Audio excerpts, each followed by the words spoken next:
Hello, everyone. Welcome to Read Along with Emily and Rubble. So, we left off at the end of the chapter. J.J. Ford. J.J. Ford thinks someone is out to get, Sam Westing is out to get one of the players. So she's not searching for a murderer, she's searching for a victim, which is interesting. She's about to call the newspaper. She would try the newspaper. Surely someone was snowbound there. After 8 rings, a live voice answered. We don't usually supply that kind of information over the phone, but since it's you, Judge Ford, I'll be happy to oblige. Just spell out the names, and I'll call back if I find anything. Thank you. I'd appreciate that. It was a beginning. Sam Westing was dead, but maybe, just once, she could beat him at his own game. His last game. Having found what she wanted at Turtle's desk, Angela returned to her frilly bedroom where Seidel Pulaski, glasses low on her nose, was perched on a ruffled stool at the vanity table, smearing blue eyeshadow on her eyelids.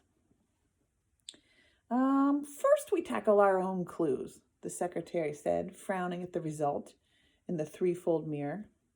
Unlucky from the day she was born. She now had a beautiful and well-loved partner. There was always the chance that they alone had been given the answer. She unsealed the envelope and held it out to Angela. Here, take one. Angela removed the first clue. Good. Now it was Seidel's turn. Glory be, she exclaimed, thinking she had the name of the murderer. Oh, I guess that's not the clue. Her thumb was covering the letter D, and the word was hood, H-O-O-D. What does it spell without the D? It spells who. Angela's turn. The third clue was from. Seidel's turn. The fourth clue was spacious. The fifth and last clue was Angela uttered a low moan.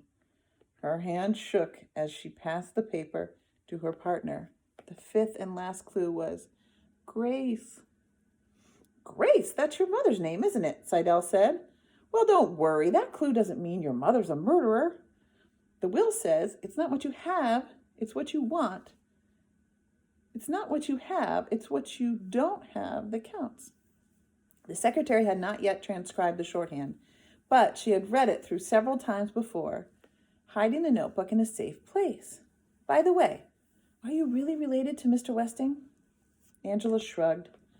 Seidel assumed that meant no and turned to the clues. Good Grace from hood spacious. The only thing I can figure out from these clues is good gracious from hood space. As soon as the parking lot is shoveled out, we should peek under the hoods of all the cars. A map or more clues may be hidden there. Maybe even the murder weapon. Now, let's hear those other clues. Angela reported on the clues that she had listened in the game room and during the day's comings and goings. King, queen, Otis Amber said. Purple waves. Mother switched 2 clues around when Sandy mentioned those words. On and no. Doug and Theo could not decide whether that clue was right side up or upside down. Grains. Chris Theodorakis thinks the clue refers to Otis Amber. You know, grains, oats. And MT. Angela showed her partner the crumpled scrap of paper she had picked up along with Seidel's dropped crutch during Flora Bombach's tea party. Oh, excuse me. I checked Turtle's diary. She's not following any stock with a symbol like MT, so it must be one of her clues. MT could stand for either mountain or empty. Excellent, Seidel remarked. Her partner was beautiful, but not dumb. Read all the clues together now. Good hood from spacious Grace, king, queen, purple waves, on, no, grains, mountain, empty. Seidel was disappointed. It's not what you have, it's what you don't have that counts. And what we don't have is a verb. Nothing makes sense without a verb. What about the judge? Judge Ford thought her clues were an insult, and she said something about playing a pawn in Westing's game. And she had a clipping of the obituary on her desk. This obituary. Angela handed Seidel the newspaper taken from Turtle's drawer. What's that? There was a knock on the front door. It was footsteps in the living room. It was Theo. Anyone for a game of chess? He asked, leaning through the bedroom doorway. No thank you, Seidel replied, looking very busy. Theo smiled shyly at Angela and left. Seidel read the obituary in Turtle's newspaper. Ooh. The words $200 million were underlined, but she found a more interesting item. Sam Westing was a master at chess. No wonder Theo's so interested. Do you know anything about the game, Angela? A little, she replied, slowly, putting the pieces in order. The judge says she's a pawn, and Otis Amber says he's the king, and Crow's the queen. Oh, well, it's probably just a coincidence. Do you guys think it's a coincidence? We can't leave any stone unturned, Seidel insists. As the will states, the object of the game is to win. What did you say? The object of the game, to win. How about object of the game, twin?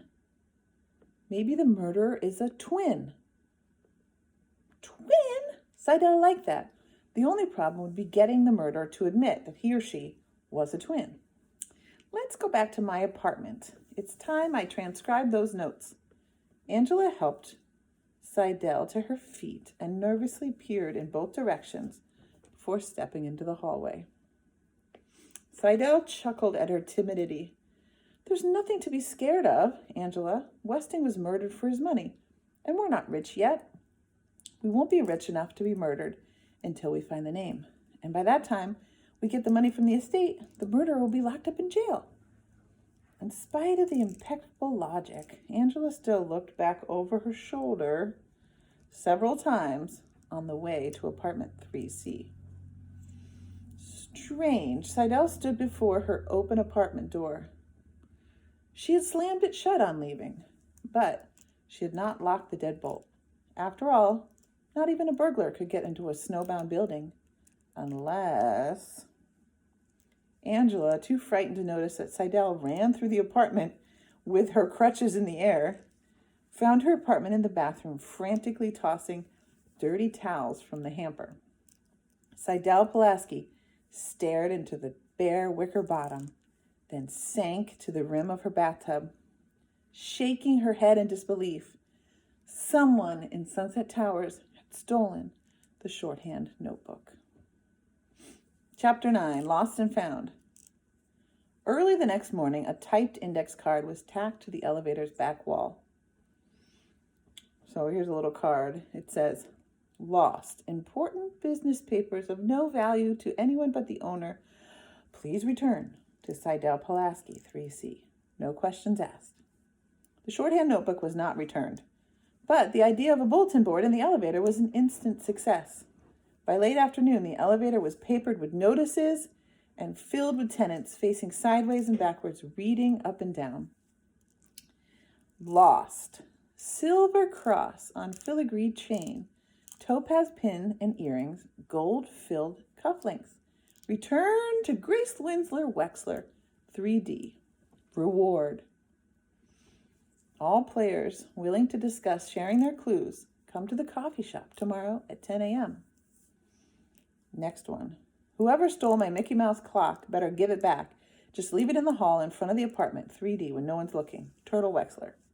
Okay, so Turtle posted she's missing a clock. Theo posted come to the cafe tomorrow to share your clues. Grace has lost some jewelry, including the necklace that Turtle wore the night she broke into the Westing house. And Seidel lost her notes that she took on the will. Next one, Mr. Who. Order down, not up. Or come on up to the 5th floor and dine in elegance at Shinhu's restaurant, specializing an exquisite Chinese cuisine. Next one. Lost string of pearls, sentimental value. If found, bring them to apartment 2C. Thank you. Flora Bomback, dressmaker and alterations, reasonably priced. So it looks like somebody might have stolen Flora Bomback's pearls. Next one. Found 6 clues. The following clues printed on squares of Westing toilet paper were found in the 3rd floor hallway. Braided, kicking tortoise is a brat. Next one. I am having an informal party this evening at 8. You are all invited. Please come. Judge J.J. Ford, apartment 4D. Last one. Turtle, wherever you are, be home at 7:30 sharp. Your loving mother. Mom, I'm home. It was 7:30, but nobody else was home. On reading Mrs. Wexler's note in the elevator, Flora Bomback had insisted, "You must do what your mother says." When Turtle replied, "Like showing her our clues?" Flora Bomback's answer was, "Perhaps so. After all, she is your mother." Flora Bomback was sappy, always smiling her dumb smile, always so polite to everyone and so timid. And when they had finally reached the snowbound broker, Flora Bomback was so nervous she dropped the telephone. Turtle had to admit to some nervousness herself, but it was the first real order she had ever placed. For a minute there, she thought she might choke on the thumping heart that had jumped into her throat. But she had pulled off the transaction like a pro. Now, if only the stock market would go up, she'd show Mr. Westing about refined gold. The next part of the will would read, "Whichever so pair made the most money with $10,000 inherits the whole estate." She was sure of it. So let's think. Turtle and Flora are trying to make a lot of money with the money. That's how they think they're going to win. J.J. Ford's looking for a victim.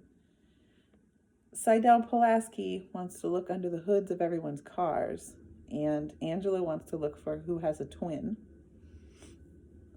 And Theo and Chris want everybody to pool their... No. Theo and Doug want everybody to share their clues. I don't know about... Well, Who and Grace Winslow Wexler were just fighting. Because Grace was being racist and Mr. Who was being grumpy. "Oh, there you are, Turtle." Grace Wexler acted as if Turtle was the tardy one, but she quickly sweetened. "Come here, dear. Let's go to your room. I'll fix your hair." Her mother sat behind her on the edge of the narrow bed, loosened the dark braided hair, and brushed it into a gloss. She had not done that with such care in a long, long time. "Have you eaten?" "Mrs. Bomback made me dinner." Turtle felt the fingers dividing the hair into strands. Her mother was so warm, so close. "Well, your poor father's probably starving. He's been so busy on the phone, changing appointments and all." Daddy's eating in the coffee shop. I just saw him there."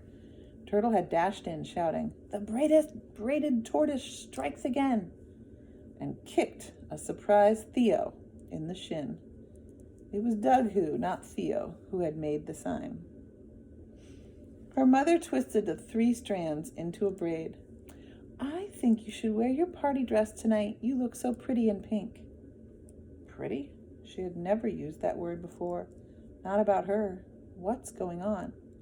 "You know, sweetheart, I'm rather hurt that you won't tell your own mother your clues." So that was it. She should have known. "My lips are sealed," Turtle said defiantly. "Just one eensy-beensy clue," Grace wailed, winding a rubber band around the end of the braid.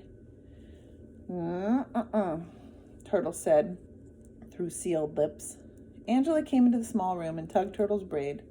Only her sister could get away with it without getting kicked. Beaming on her favorite child, Grace took her hand and gasped, "Angela, where's your engagement ring?" I have a rash on my finger." Thump, thump, thump, thump. Seidel Pulaski appeared in the doorway. "Hi! What's everybody doing in the closet?" "See, I told you this room's as big as a closet," Turtle said.